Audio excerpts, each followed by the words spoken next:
J'ai mis fin à une vie pendant le ramadan. Oh my god, je vais avoir ça sur la conscience, je viens de tuer un moucheron. Hello les amis, j'espère que vous allez bien en ce merveilleux lundi, comme à chaque fois. Notre rendez-vous hebdomadaire, Mounia Sacha avec vous aujourd'hui pour traiter de la thématique du ramadan. Et mais pas que, c'est la thématique du ramadan, le développement personnel, la spiritualité, le coaching, en quoi tout ça est en lien et en quoi c'est fortement relié, mais surtout et avant tout pour répondre à plein de questions que vous me posez par rapport au mois de Ramadan. Et du coup, j'ai sélectionné les questions principales. Alors, au moment où vous êtes en train de voir cette vidéo, il nous reste 2 jours de jeûne puisque la fin du Ramadan est censée se célébrer mercredi. Ce qui veut dire que cela fait à peu près 30 jours que la communauté musulmane procède au jeûne du mois de Ramadan. L'une des questions qui me revient le plus souvent, c'est Mounia, comment tu fais? Comment tu fais pour gérer? Comment tu fais pour continuer à faire tes activités? Comment tu fais avec les enfants? Comment tu fais pour ne pas être fatigué? Comment tu fais pour gérer ton travail?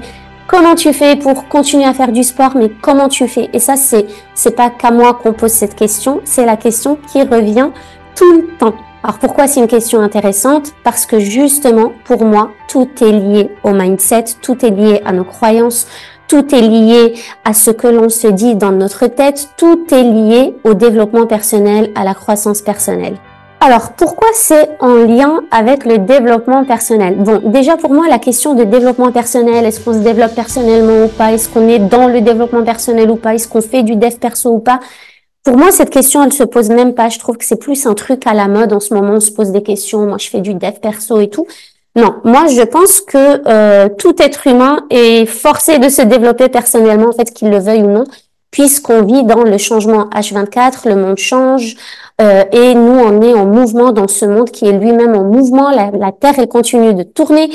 Enfin, pour moi, on est dans le développement personnel dès lors qu'on est sur cette terre et qu'on se demande ce qu'on a à faire ici, pourquoi on est là. Et je pense que tous les êtres humains sont passés par cette phase de questionnement, que ce soit des questions essentielles ou des questions existentielles. Alors, le Ramadan particulièrement est lié au développement personnel parce que vous pouvez l'imaginer justement si vous me posez la question de comment je fais ou vous posez la question aux gens de comment ils font pour jeûner pendant 30 jours sans se sentir fatigué tout en continuant à mener une vie normale, on va dire, entre guillemets, c'est que vous savez qu'il y a une question de dépassement de soi là-dedans. C'est que vous-même, vous vous sentez incapable de le faire sur le coup, donc vous demandez à l'autre comment il fait pour le faire. Parce que vous-même, vous n'envisagez pas de pouvoir ne pas boire, ne pas manger toute la journée et ce, pendant 30 jours d'affilée. Le Ramadan, c'est aussi une question de reconnexion à soi ou de rencontre de soi-même.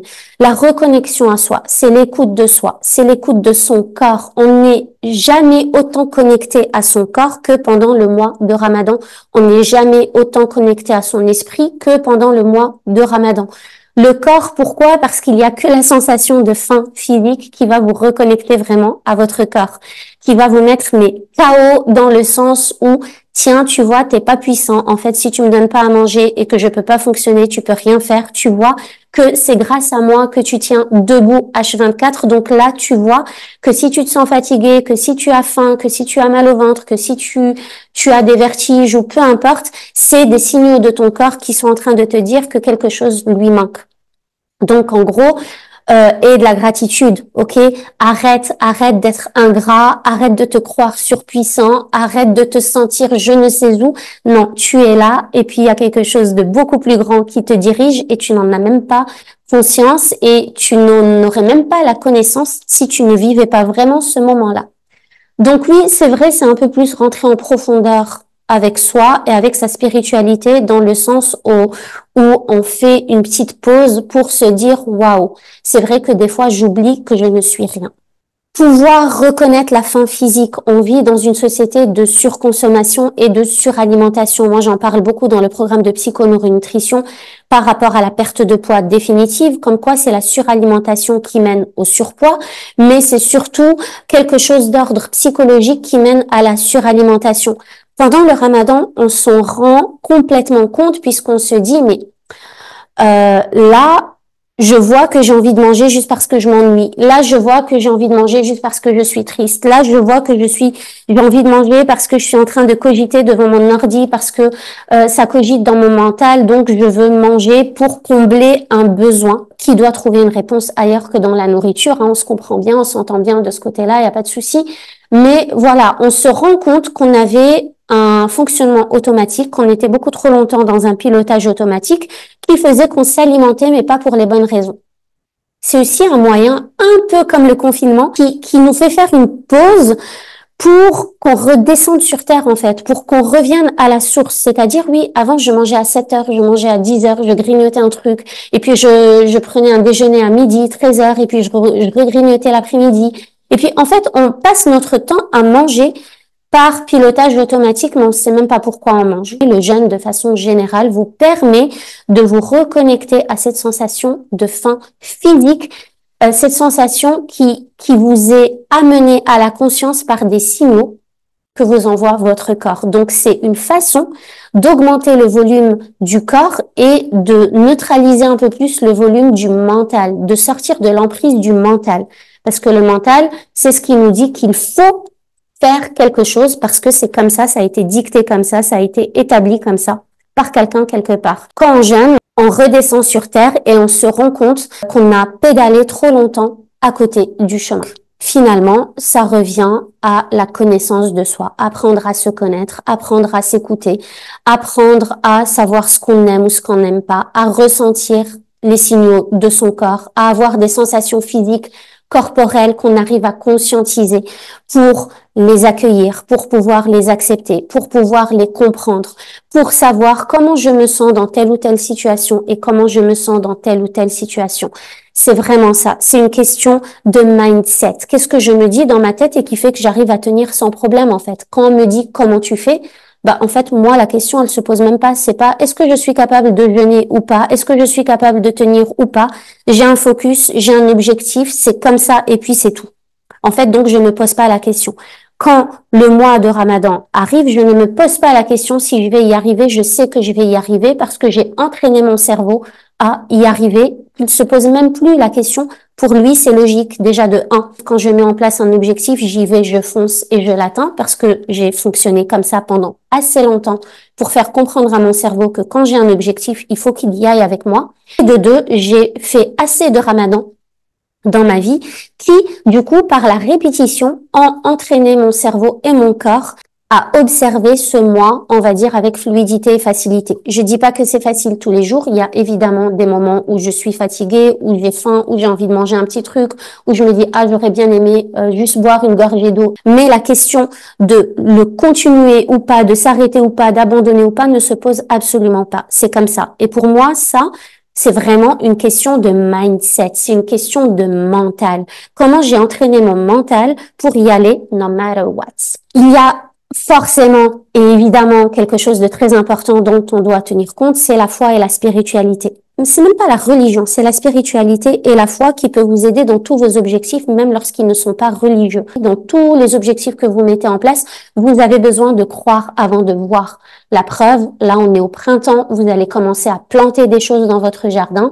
Si vous ne croyez pas d'abord que vous allez obtenir un fruit ou un légume de votre graine, ben vous n'allez pas planter en fait, vous n'allez pas semer, vous n'allez pas planter. Donc tout ce qu'on fait, on a besoin de croire avant de voir, sinon nos projets ne vont pas prendre forme, on va pas réussir à les matérialiser et on ne va pas réussir à les faire vivre dans notre réalité. Quand j'ai un objectif, supposons que mon objectif est d'aller construire un puits en Afrique, j'ai besoin de d'abord y croire avant de le voir, sinon je vais jamais réussir à le voir puisque comme je n'y ai pas cru, je m'en suis pas senti capable, je n'ai pas assez cru en le projet, je n'ai pas pu le visualiser, donc je ne vais pas le voir se matérialiser. Tout est lié au dépassement de soi, à la connaissance de soi, à la reconnexion à soi, au respect de soi, au respect de son corps, parce qu'on est à l'écoute de son corps, on est à l'écoute de son esprit, au respect de son corps, au respect de ce qu'il se passe à l'intérieur de notre tête, mettre un peu plus d'intentionnalité, réussir à capter toutes les pensées qui nous traversent dans la journée, tout simplement par rapport à l'expérience de jeûne qu'on est en train de vivre. Les croyances sont exactement ce qui génère nos émotions et ce qui va générer nos actions. Si on a des croyances du type je n'y arriverai jamais, mais c'est nul ce que je fais, mais à quoi ça sert, mais à quoi bon, et qu'on n'a absolument pas donné un sens profond à ce pourquoi on fait les choses, et ce, quel que soit le domaine de votre vie, vous n'allez pas adopter les comportements appropriés qui vont vous donner un résultat que vous avez envie de voir se matérialiser. Alors, les question que je reçois assez souvent, et ce depuis très très longtemps, depuis que je suis petite, je pense, sont les suivantes. Et sachez qu'il n'y a pas de questions bêtes. Posez autant de questions que vous voulez. Moi, j'ai envie de vous apporter des réponses. Une d'entre elles, c'est est-ce que tu peux même pas boire, même pas manger un petit truc, même pas mâcher un chewing-gum? Pour les fumeurs, ça va être mais même pas une cigarette. Non, même pas. C'est absolument rien. Rien ne doit entrer dans votre bouche et traverser votre œsophage et arriver dans votre estomac. On ne peut pas manger, on ne peut pas boire, et ce, du lever du jour, donc de l'aube, jusqu'au coucher du soleil. On a des heures bien précises pour ça, et ces heures changent parce qu'on est sur le calendrier lunaire. Les horaires changent, donc en été, les journées vont être beaucoup plus longues et beaucoup plus chaude, donc ça va être beaucoup plus difficile et beaucoup plus challenging. Et en hiver, ça va être beaucoup plus simple puisqu'il ne fera pas chaud, il fera froid et les journées sont très très courtes. Donc il m'est arrivé aux États-Unis en 2011, 12, 13, 14 de vivre des ramadans où on devait jeûner de 3 heures du matin jusqu'à 22 heures. Et ça, c'était vraiment, vraiment challenging et c'était vraiment, vraiment difficile. Et ça vient lever justement la croyance de mais le corps ne peut pas rester toute une journée sans se nourrir. Bien sûr que si. Bien sûr que si. Donc, arrêtez de sous-estimer votre corps et les capacités de votre corps. Tout a été synchronisé et orchestré de façon homéostasique pour que votre corps arrive à surmonter de grosses épreuves. On me demande souvent comment tu fais avec le travail, les enfants, tes activités au quotidien. Justement, le but du Ramadan, c'est pas de dormir pendant tout le mois de Ramadan, c'est pas de se prendre des congés à ce moment-là, c'est pas d'arrêter toute activité pour reposer son corps et ne rien avoir à faire pour que ce soit plus facile. C'est pas du tout le but.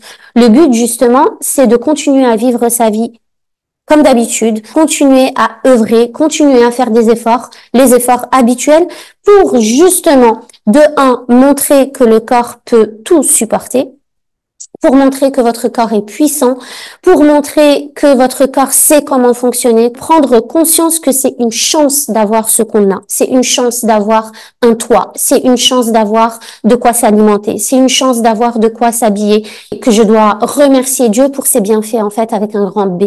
Je dois remercier Dieu, je dois faire preuve de gratitude et j'ai envie de dire, comme dirait François Lemay, je dois m'incliner face à la vie parce que sans ça, je ne suis absolument rien.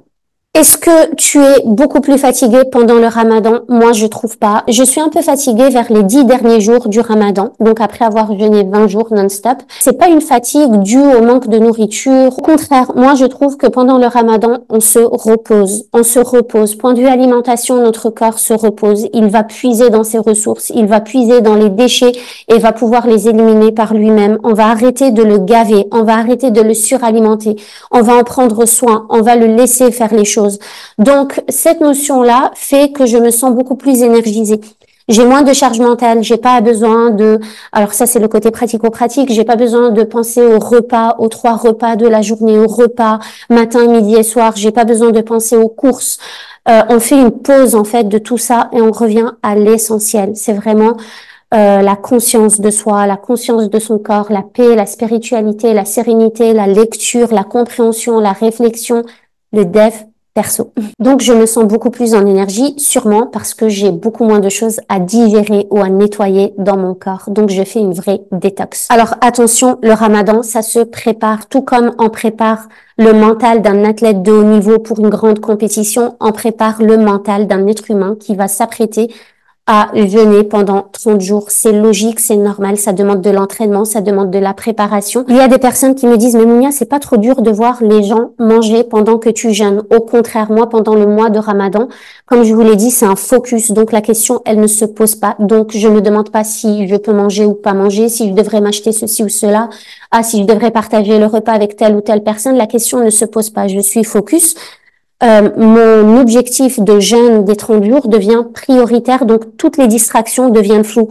La boulangerie du coin devient floue, les supermarchés deviennent flous, la personne qui mange devant moi devient floue, alors pas la personne mais ce qu'elle mange devient flou, non la personne elle est là. Voilà, les distractions deviennent floues parce que j'en fais une cible prioritaire et encore grâce à mon travail, j'arrive encore plus à en faire une cible prioritaire, notamment à l'aide des neurosciences. Donc, c'est très facile pour moi de maintenir un objectif sans me laisser distraire par ce qui se passe à côté, notamment en termes d'envie et de besoin. J'ai confiance en mon corps, j'ai confiance en ma tête, je sais que je vais le faire. Donc, du coup, non, ça me dérange pas de voir les autres manger et j'adore même pendant ce mois de Ramadan préparer à manger aux autres et je le fais avec encore plus d'amour et de gaieté et de joie qu'habituellement. Parce qu'on dit aussi que le meilleur cuistot, c'est la faim physique. Quand vous ressentez la faim physique, c'est là que vous préparez les meilleurs repas.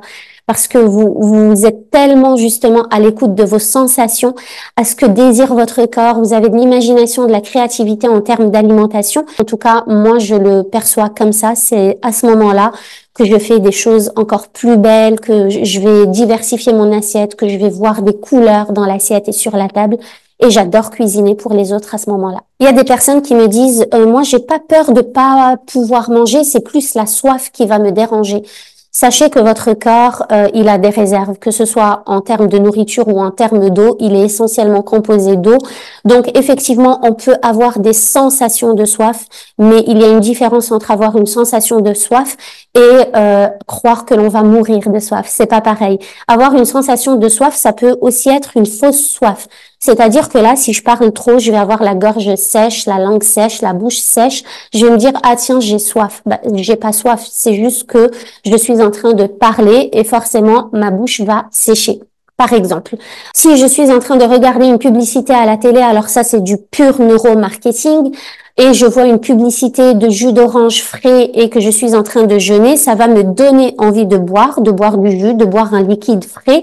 Ça veut pas dire que j'ai soif, j'ai juste été stimulée extérieurement, donc une stimulation extrinsèque qui a généré une envie extrinsèque et un faux besoin.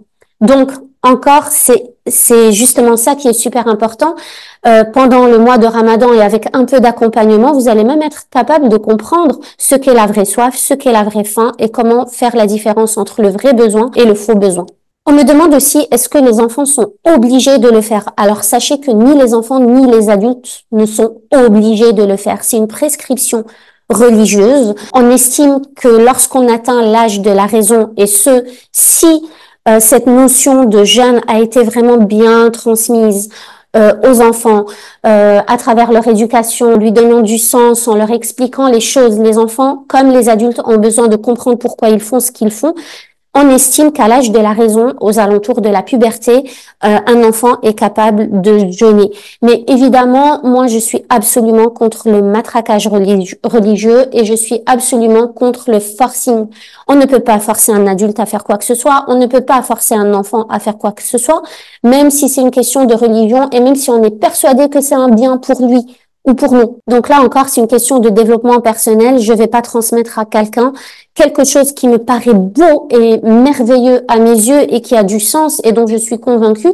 Je vais pas le transmettre à quelqu'un en lui faisant du forcing et en essayant de le convaincre. On ne peut transmettre, et moi je suis convaincue de ça, on ne peut transmettre qu'en donnant l'exemple. On ne peut pas transmettre en obligeant, en criant sur la personne, en la réprimandant, en la critiquant. On peut pas transmettre comme ça ne fonctionne pas. Donc oui, je transmets des valeurs à mes enfants et ça fait partie de mes valeurs. Je leur explique le pourquoi du comment, ils me voient le faire, ils voient que j'aime ça. Donc forcément, ils vont choper des choses là-dedans. Maintenant, est-ce que si à 18 ans, mon enfant refuse de jeûner le mois de Ramadan, je vais le renier? Absolument pas. Mais je vais continuer à échanger, à discuter pour que ça ait du sens à ses yeux, pour qu'il comprenne le pourquoi des choses. C'est ça qui est important. Les enfants, on peut pas les forcer, mais on peut les accompagner avec ce qui nous paraît juste à l'instant T. Par exemple, a décidé de le faire dès qu'il a eu 9 ans. Il n'a pas fait les 30 jours entièrement. Ça a commencé petit à petit. Moi, c'est tombé avec le confinement, le premier confinement du Covid, donc ça tombait bien. Il n'avait pas école, il n'avait pas sport. Donc, ça lui a permis de rentrer, de se mettre dans le bain. Et aujourd'hui, il adore ça. Il l'adore. Il y voit des bénéfices. Il y voit un impact sur son corps. Il y voit un impact sur sa façon de penser, de réfléchir, sur son empathie, sur sa compassion, justement le sentiment de gratitude. C'est important d'enseigner ça aux enfants. Aujourd'hui, il a 12 ans. Cette année, il a loupé un seul jour parce que dans le même jour, il avait athlétisme et il avait foot et il avait un cours le soir. Et du coup, on s'est dit, ça serait quand même cool une petite pause, mais c'est lui qui l'a décidé. Il n'est pas forcé. On lui dit que s'il se sent mal, que si ça va pas, que s'il y a justement des symptômes physiques, des sensations physiques, corporelles qui sont désagréables et inconfortables et qui sont liées au fait qu'ils sont en train de jeûner, qu'il n'hésite surtout pas à boire et à manger. Il fait du sport tous les jours. Pour l'instant, il a toujours tenu et il en est très très fier et on est très fier de lui aussi. Est-ce que les personnes malades ou les femmes enceintes doivent jeûner pendant le Ramadan? Non. Bien sûr que cette religion, en fait, elle a simplifié les choses. Ceux qui doivent prendre des médicaments, ceux qui ont des maladies chroniques, ne jeûnent pas. Les femmes enceintes ne sont pas obligées de jeûner. Si vous êtes en voyage, un voyage de longue durée, vous n'êtes pas obligé de jeûner. Donc, il y a vraiment beaucoup de facilités. Il suffit de se les autoriser, ces facilités-là. Quand j'étais enceinte, j'ai toujours jeûné. J'ai pas jeûné les 30 jours, mais j'ai toujours jeûné parce que j'adorais ça et parce que c'était facile pour moi. Et parce que j'étais convaincue que mon bébé avait tout ce qu'il fallait et parce que voilà, c'est un ressenti interne. Et parce que même mes médecins, mes gynécos ne voyaient absolument rien d'anormal. Maintenant, est-ce que j'irai jeûner à mon 9e mois de grossesse si ça tombe en plein été et qu'il fait 40 degrés dehors? Je ne pense pas. Il faut vraiment prendre le Ramadan et ce mois de jeûne comme une opportunité pour tout ce que je vous ai dit en début de vidéo, une opportunité pour se dépasser, une opportunité pour se challenger, une opportunité pour mieux se connaître, une opportunité pour apprendre à s'écouter et à écouter son corps, une opportunité pour choper les croyances qui nous traversent au quotidien et qui sont en arrosage automatique, mais qui malheureusement sont souvent limitantes. Une opportunité pour travailler son mental, renforcer son mental, pour augmenter sa foi et la cultiver. Ça ne doit pas être une contrainte, absolument rien en fait dans la vie ne doit être une vraie contrainte, absolument rien. Il faut voir l'opportunité là-dedans pour faire un switch de mindset justement par rapport à ça. Et quand vous voyez l'opportunité, quand vous voyez le sens, quand vous comprenez les fondements et en plus que vous en voyez les résultats, les choses deviennent facile et fluide. Et chose super importante et que je vous ai déjà dit tout à l'heure, c'est qu'il faut que ce soit une décision, il faut que ce soit un choix de la part de la personne, il faut que ce soit une initiative. On transmet, mais la personne doit ressentir à l'intérieur d'elle qu'elle a choisi ça pour telle et telle raison qui lui est bien propre, bien spécifique et bien personnelle. Alors ça me permet de sauter vers la rubrique des erreurs à ne pas commettre pendant le Ramadan. Il y a beaucoup de personnes qui commettent ces erreurs-là, comme par exemple, une fois arrivé le soir, pour couper le jeûne, vont se jeter sur tous les plats et manger de tout, et manger beaucoup, et manger plein de choses qui sont même pas forcément saines pour leur corps. Donc, ils vont passer la journée à faire une détox et ils vont faire une réintox le soir. Ils vont croire qu'il faut rattraper les 3 repas qu'ils n'ont pas eu dans la journée en un seul repas, celui du soir. Ils vont croire qu'il faut manger par prophylaxie, par peur de ne pas avoir assez mangé pour jeûner le lendemain, de ne pas avoir assez donné à son corps pour pouvoir gérer le lendemain. C'est une grosse erreur qu'il ne faut absolument pas commettre. Pendant le Ramadan, l'estomac se rétrécit forcément. On va dire qu'il reprend une taille normale. On a eu tendance à le suralimenter pendant de nombreuses années, mais surtout pendant toute l'année qui a précédé le mois de Ramadan. Et puis, on commence à jeûner, donc il va forcément se rétrécir. Il ne faut pas le gaver. La différence entre un réservoir d'essence et un estomac, c'est que le réservoir d'essence, une fois qu'il est plein, il se met à déborder, il se met à couler parce qu'il n'est pas malléable, il n'est pas extensible. L'estomac a cet avantage d'être extensible, ça nous permet de pas exploser, mais c'est aussi un inconvénient parce qu'on se rend pas compte qu'il a des limites. Si on le gave de trop, évidemment, il va s'étirer, il va être extensible, mais ça va aussi faire du mal à votre corps ne va pas se sentir respecté puisque vous l'aurez laissé ingérer beaucoup plus d'aliments que ce qu'il vous aura demandé. Donc l'idée n'est pas de rattraper 3 repas en un seul repas du soir.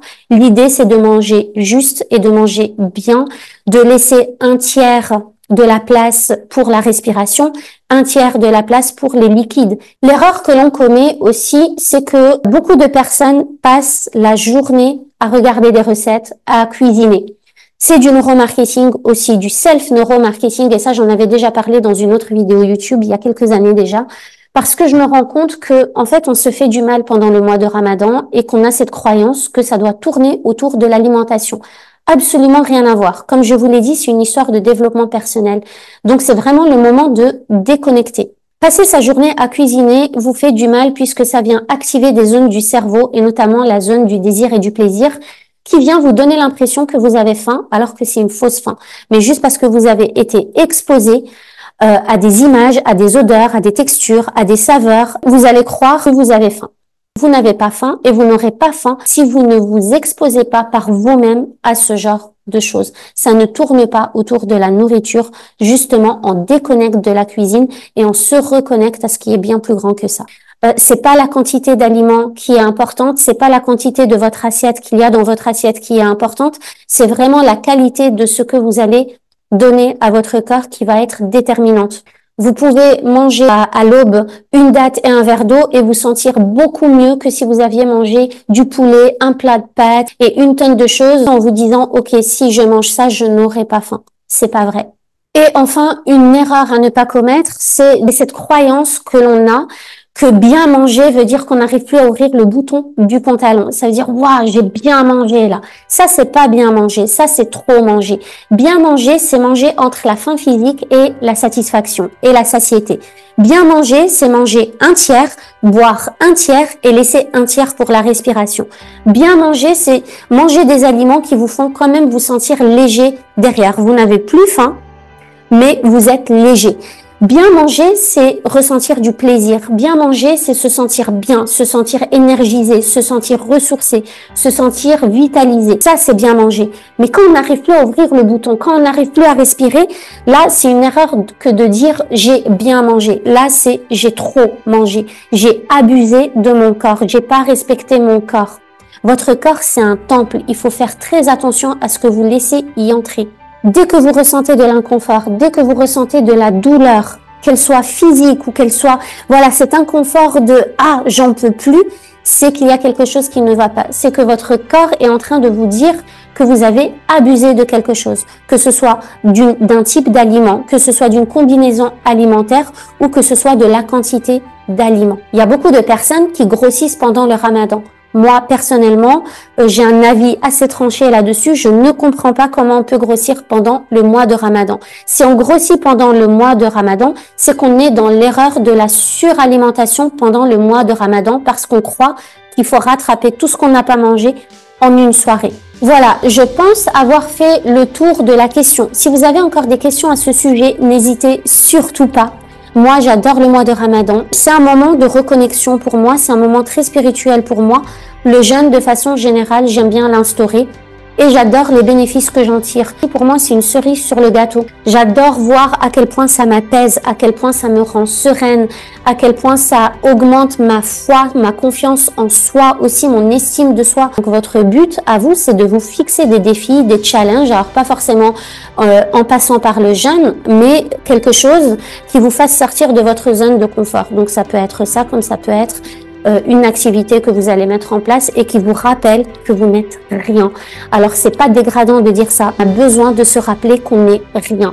C'est pas qu'on n'a pas de la valeur, au contraire, on a de la valeur, on est grandiose, on est extraordinaire, on est précieux, on est extraordinaire juste parce qu'on existe, juste parce qu'on est né, juste parce qu'on est sur cette terre, mais on n'est rien dans l'univers, dans l'espace, dans la nature, on n'est rien. Même les plus grands médecins au monde et les plus grands chercheurs au monde ne comprennent pas encore à 100% comment fonctionne notre organisme et notre corps. Donc c'est important de se souvenir que si on tient debout, c'est bien grâce à quelque chose de bien plus grand que nous. Voilà les amis, j'espère avoir répondu à vos questions. J'espère que cette vidéo vous aura apporté de la valeur. Je vous embrasse très très fort et je vous dis à lundi prochain.